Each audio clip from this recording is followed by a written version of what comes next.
buntag mga kuys. Sa wakas ni init na.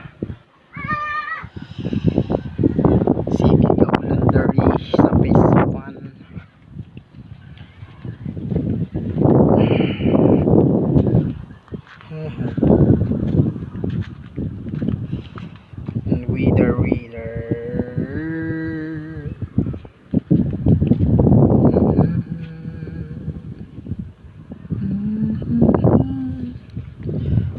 Pispan